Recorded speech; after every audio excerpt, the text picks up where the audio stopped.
में सबको समान अवसर नहीं है और कई मुकदमे एक के ऊपर एक छोटी छोटी, और हमारे पार्टी के ऊपर इतना बड़ा जुल्म किया और इतने हमारे को पेनल्टीज डाले। 3,567 करोड़ रुपए का हमारे ऊपर उन्होंने पेनल्टी डाली। क्या ये लेवल प्लेइंग ग्राउंड है? और ये हमारे ऊपर आज हो रहा, कल मीडिया के ऊपर होगा, मीडिया हाउसेस के ऊपर होगा, सबके ऊपर होगा। तो इसीलिए इस देश के डेमोक्रेसी को बचाना है, संविधान को बचाना है। इसीलिए हम सब लोग, देश के लोग एक होना चाहिए और लड़ना चाहिए। और जो ऑटोक्रेटिक मोदी साहब है उनको हटाना चाहिए। ये मेरा आपसे विनती है। जब तक आप ये काम नहीं करेंगे तब तक हम सिर्फ बातों से नहीं होगा। आप लोग घर घर जाके और हमारी गारंटी कार्ड जो है, इन गारंटी कार्डों को घर घर तक पहुंचाने का काम हमारे कार्यकर्ता करें। जब तक आप घर घर नहीं जाएंगे, वोटर से नहीं मिलेंगे, कुछ भी होने वाला नहीं है। सिर्फ स्लोगन से या मेरे भाषण से कुछ बदलाव होने वाला नहीं। बदलाव होगा तुम जनता से जब मिलेंगे, घर घर जाएंगे, महिलाओं से मिलेंगे, युवाओं से मिलेंगे, और जितने भी हमारे पेरेंट्स हैं, बड़े हैं, उनसे मिलके, किसानों से मिलके आप लोग काम करेंगे, तभी हम कुछ हासिल कर पाएंगे। तो इसीलिए मैं आपसे विनती करूंगा, ये काम हमारा आप करेंगे और इस ऑटोक्रेटिक सरकार को हटाने के लिए आप काम करते रहेंगे। अब बीजेपी का तो ऐसा है, चंदा दो धंधा लो, चंदा दो धंधा लो, कॉन्ट्रैक्ट लो, पैसे दो। तो उन्होंने काम किया और वो कहते हैं कि भ्रष्टाचार मिटाऊंगा। अरे भाई, 25 लोग हमारे बड़े बड़े नेताओं को आपने लिया और 25 नेताओं में 2 को तो एक पूरा एक्सोनरेट किया और 23 लोगों को फिर उनको भी एक्सोनरेट किया। अरे शाह साहब के वॉशिंग मशीन में इतने लोग जो भी जा रहे हैं क्लीन होके आ रहे हैं, और भ्रष्ट लोग तुम्हारे साथ है, बदनाम हमको कर रहे हैं। मेरे पास तो नहीं है ना, मेरे पास जब तक थे तो आपने बोला वो भ्रष्ट है, फिर आप वो क्लीन कैसा हो गए, प्रामाणिक कैसा हो गए, ठीक कैसा हो गए? तो ये खुद ही इधर डराते हैं, उधर सब चोरों को लेते हैं। तो ये मेरा कहना है। इसीलिए आप इस बात को सोचिए, और हम सालों से गरीबों की सेवा करते हुए आए हैं, आगे भी हम करते रहेंगे।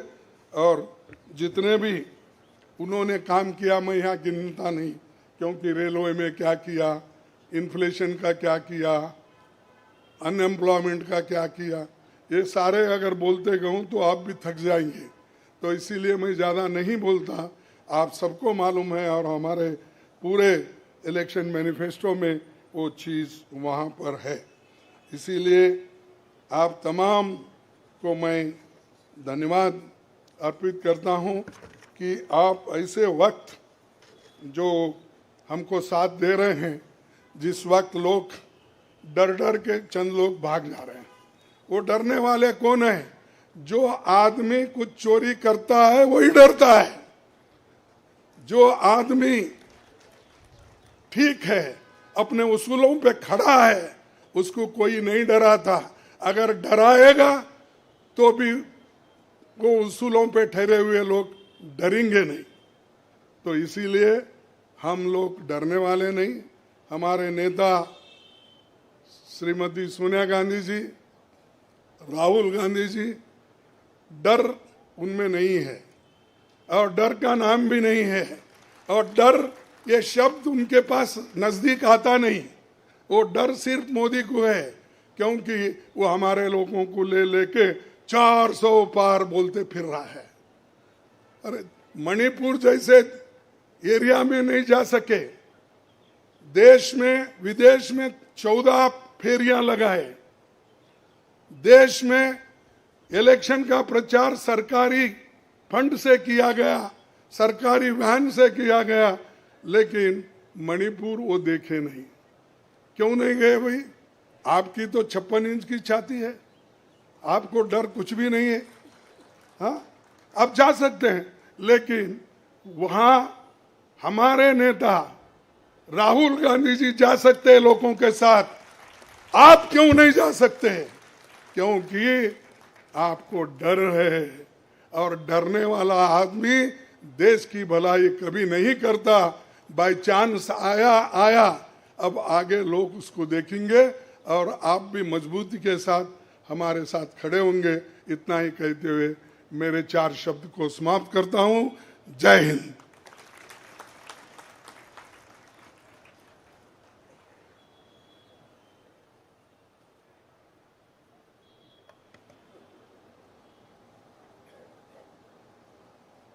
धन्यवाद खड़गे साहब।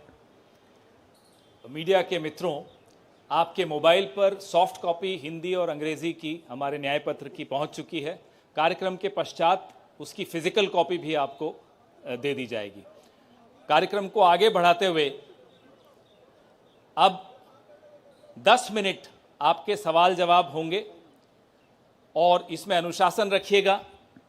सबसे पहले एजेंसीज को मौका दिया जाएगा, तो एएनआई सबसे पहले अपना सवाल पूछे।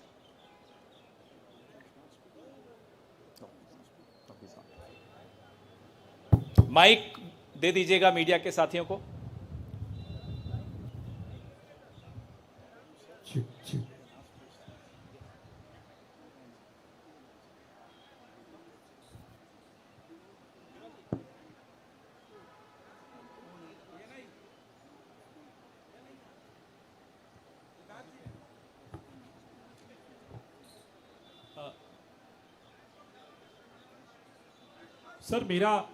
सर मैं सिद्धार्थ हूँ एएनआई से। सर मेरा सवाल यह है कि आप लोगों ने एक प्रॉमिस किया है अपने मैनिफेस्टो में कि जो लोग पार्टियां छोड़कर जाते हैं, चुने हुए लोग, उनके लिए आप अमेंडमेंट करेंगे, 10th शेड्यूल में डालेंगे कि ताकि उनकी मेंबरशिप अपने आप बर्खास्त हो जाए। क्या इस तरीके की परिस्थितियां जो आज बन रही है, खासकर आपकी पार्टी इसको देख रही है, इसको ध्यान में रखते हुए आप लोगों ने मैनिफेस्टो में इसको डाला है?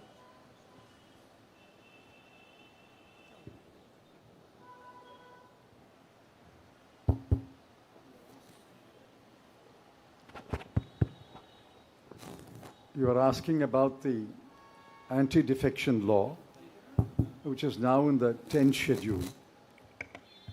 Over the years, political parties, especially defectors, have exposed the limitations of the 10th schedule. So the 10th schedule has to be amended. Check. What is he saying? The 10th schedule is to be amended. Our position is that moment a defection takes place, he should be instantly disqualified.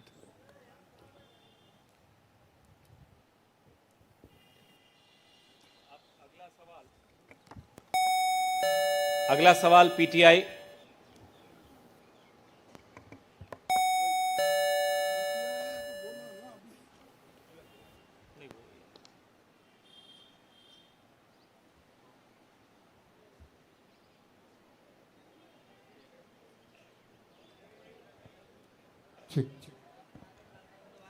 Sir, the focus of the manifesto is on the 25 guarantees that the Congress has already announced. So will this election be a fight between Congress's guarantees and Modi ki guarantee?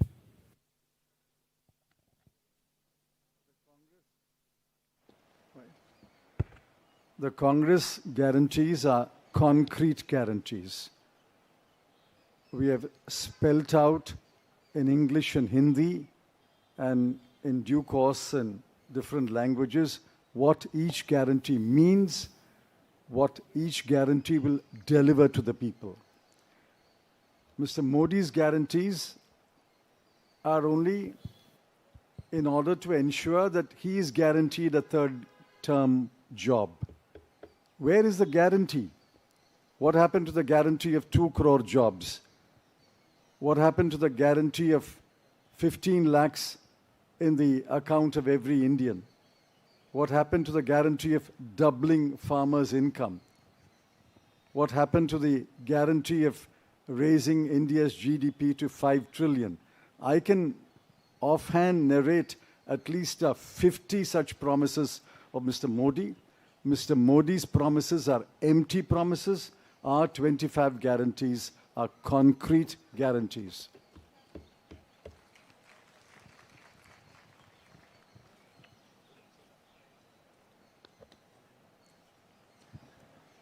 Good afternoon.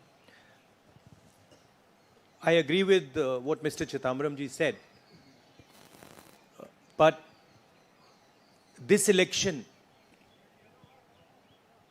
is about those who are trying to destroy the constitution and destroy democracy in this country versus those who are trying to protect the constitution and protect democracy in this country. We do believe that it is very important, once this fight is won, that we look after the interests of the vast majority of our people, that India is not run for 2 or 3 large conglomerates, large businesses, that it is run for the vast majority of people, that we are not a nation of monopolies, we are a nation where there is fair competition among businesses. So I think it's important to understand that this election is a fundamentally different election. I don't think democracy has been as much at risk, the constitution has been as much at risk as it is today. In Hindi, sir. ये जो चिदम्बरम जी ने कहा उससे मैं सहमत हूं, मगर ये जो चुनाव है ये लोकतंत्र को और संविधान को बचाने का चुनाव है। एक तरफ एनडीए नरेंद्र मोदी जी जो कॉन्स्टिट्यूशन पर आक्रमण कर रहे हैं, लोकतंत्र पर आक्रमण कर रहे हैं, इंस्टीट्यूशंस को कैप्चर कर रहे हैं, और दूसरी तरफ इंडिया अलायंस जो कॉन्स्टिट्यूशन की रक्षा करता है, लोकतंत्र की रक्षा करता है। तो ये चुनाव इन दोनों फोर्सेस के बीच में है। धन्यवाद। मौसमी सिंह, आज तक।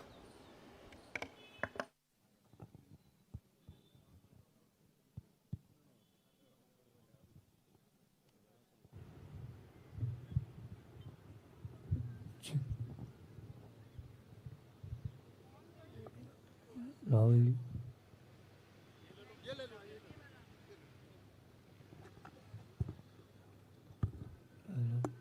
हेलो, मेरा सवाल मैडम सोनिया गांधी से है। मैम, अगर आपसे सवाल, राहुल जी, आपने ओपीएस को लेके लगातार जो है झंडा बुलंद किया है। तमाम सरकारें आपकी, उन्होंने ओपीएस का वादा किया था। चिदम्बरम साहब, you had promised OPS and in Himachal and Rajasthan you implemented OPS, but in the manifesto the OPS scheme is missing. So is there is there a introspection that it's not viable economically? Is it that? It's not missing as such. It's very much on our minds. But please remember the developments that have taken place in the last 4 months. The government has appointed a committee headed by the Finance Secretary to review the NPS and the demand for OPS and to find a way in which the objectives of OPS can be financed by a funded pension scheme.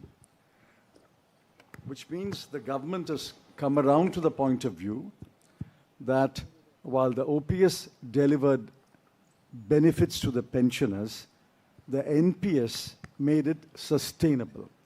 Now a committee has been appointed under the Finance Secretary, and unless we receive the report of that committee and review it, it would be premature to take a stand on the OPS NPS controversy. It's very much on our minds, and we will come out with our position once the committee's report is received. Arun Kumar Singh. मेरा सवाल राहुल जी आपसे है। Rahul ji, hello. Rahul ji, सीधे सीधे इधर, front. सवाल आपसे यह है कि 2014 में जैसे ही मोदी सरकार आई थी, आपने एक बयान दिया था और आपने ये कहा था कि देखते जाइए धीरे धीरे कॉन्स्टिट्यूशनल इंस्टीट्यूशंस जितने भी हैं देश पे, उस पे आरएसएस और बीजेपी का कब्जा हो जाएगा। अब आप ये कह रहे हैं कि हो चुका है और आप कह रहे हैं कि हम कानून भी लाएंगे। क्या आपको ऐसा नहीं लगता राहुल जी कि ये जब आप करेंगे तब बीजेपी आपके ऊपर ये आरोप लगाएगी कि चूंकि केसेस जो है या पूछताछ विपक्ष के नेताओं से ज्यादा हुई, इसलिए ये प्रतिक्रिया में लाया गया रिएक्शनरी लॉज अमेंडमेंट होंगे ये?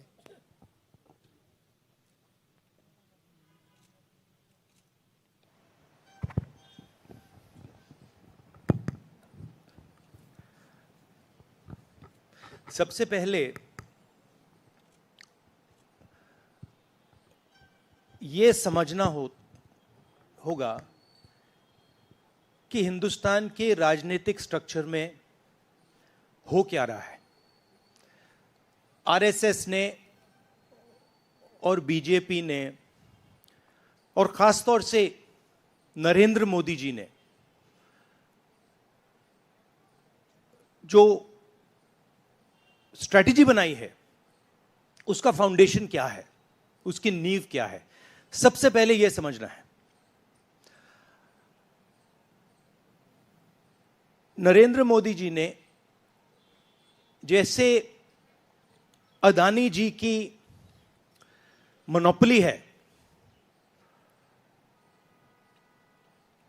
पोर्ट्स पर, इंफ्रास्ट्रक्चर पर, डिफेंस में, वैसे नरेंद्र मोदी जी ने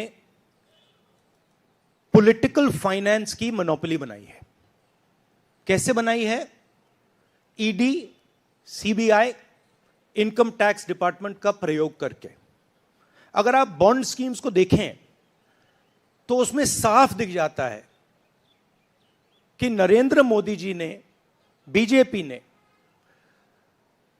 एक प्रकार से पॉलिटिकल फंडिंग एक्सटॉर्शन से, धमकी से, प्रेशर से बनाई है। खारगे जी ने कहा जो भी भ्रष्ट हैं वो सब बीजेपी में जा रहे हैं। उसका कारण है क्योंकि नरेंद्र मोदी जी चाहते हैं कि पॉलिटिकल फाइनेंस की मोनोपोली उनके हाथों में हो। अब हमारे बैंक अकाउंट बंद कर दिए, हमारे पास ओरिजिनल रास्ता जो था वही हमारा रास्ता है। हम जनता के साथ जाकर मिलकर उनके लिए लड़ते हैं। ये जो मैनिफेस्टो बना है, ये मैनिफेस्टो कांग्रेस पार्टी ने नहीं बनाया है। ये मैनिफेस्टो हिंदुस्तान की जनता ने बनाया है। हमने सिर्फ इसको लिखा है, ठीक है, और हमने सिर्फ इसको लिखा है। जो किसानों ने हमें बताया, खारगे जी को बताया, मुझे बताया, बाकी नेताओं को बताया, वो हमने लिखा है। चाहे वो रोजगार की बात हो, चाहे वो कॉन्ट्रैक्ट लेबर की बात हो, हजारों लोगों से बात करके हमने ये हिंदुस्तान की आवाज है, ये लिखी है। मगर जो राजनीति में आज हो रहा है वो क्लियर है कि सब पार्टीज को नरेंद्र मोदी, ईडी, सीबीआई, इन इंस्टीट्यूशंस को कैप्चर करके फाइनेंशियली मोनोपोली बना रहे हैं अपनी। और चुनाव के बाद रियलिटी है कि ये जो फाइनेंशियल मोनोपोली बड़ी इंटरेस्टिंग चीज है, क्योंकि सारा इंफॉर्मेशन, सारा का सारा इंफॉर्मेशन, किससे एक्सटॉर्शन किया है, किसको कॉन्ट्रैक्ट दिया है, कॉन्ट्रैक्ट देने के बाद उसने कितना पैसा दिया है, वो पूरी ब्लूप्रिंट, पूरी की पूरी ब्लूप्रिंट इलेक्टोरल बॉन्ड्स में लिखी हुई है। तो नरेंद्र मोदी जी ने आज नहीं तो कल ऑपोजिशन को पूरी chargesheet, proof sheet electoral bonds के थ्रू पकड़ा दी है। तो इसीलिए थोड़ा टेरर हो रहा है उनको, इसीलिए नंबर निकला है 400 पार। इसलिए ये महाराष्ट्र में हमारे नेता ले जा रहे हैं, हरियाणा में सब जगह हमारे नेता ले जा रहे हैं, क्योंकि इनको लग रहा है कि भैया अगर 400 पार नहीं 180 हो गई, 160 हो गई, 140 हो गई तो नैया पार हो जाएगी। Thank you. आशीष सिंह।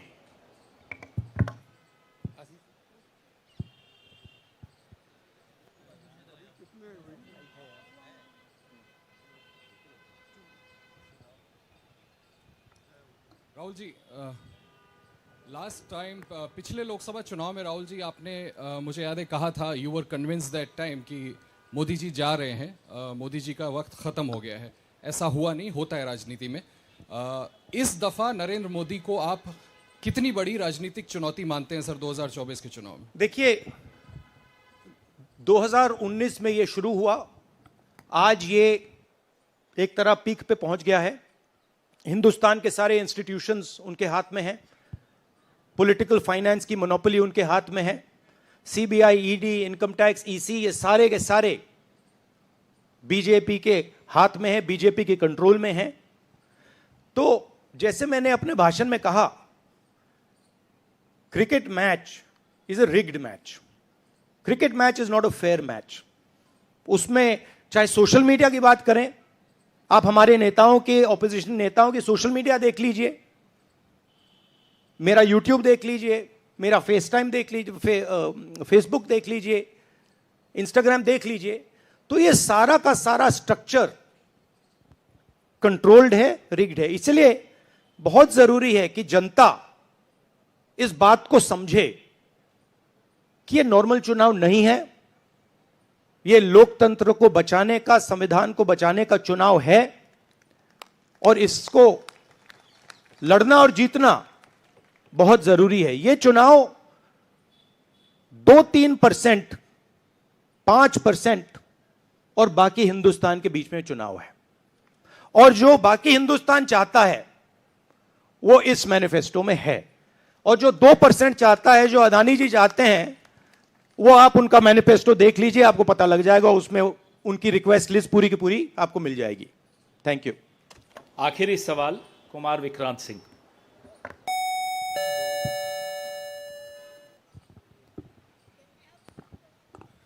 राहुल जी, 2009 में आपको भी याद होगा, उस वक्त मैनिफेस्टो में 2 तस्वीरें थी, मनमोहन सिंह जी की और सोनिया गांधी जी की। पूछा गया था पीएम कैंडिडेट कौन होगा, सोनिया जी ने अपनी तस्वीर छुपा ली थी। आज 2 तस्वीरें हैं, राहुल गांधी जी की और खड़गे जी की। कोई तस्वीर छुपाएंगे, कोई दिखाएंगे? नहीं, ये आप बड़े डिस्ट्रैक्शन वाले क्वेश्चन पूछते हो। देखिए, इंडिया गठबंधन में डिसीजन लिया गया है कि हम मिलकर एक साथ आइडियोलॉजिकल चुनाव लड़ रहे हैं। चुनाव जीतने के बाद लीडर कौन होगा, प्राइम मिनिस्टर कौन होगा, वो पूरा का पूरा जो कोलिशन है वो मिलकर डिसाइड करेगा। Thank you. धन्यवाद। अब कार्यक्रम की समाप्ति से पहले श्री केसी वेणुगोपाल कल के कार्यक्रम के विषय में आपसे 2 शब्द कहेंगे। Dear friends, today we are already released the... Brother, he wants South media chance. इन्हें माइक दीजिए, जो साउथ इंडिया से हमारे जो साथी हैं, और ये आखिरी सवाल होगा। चिक चिक।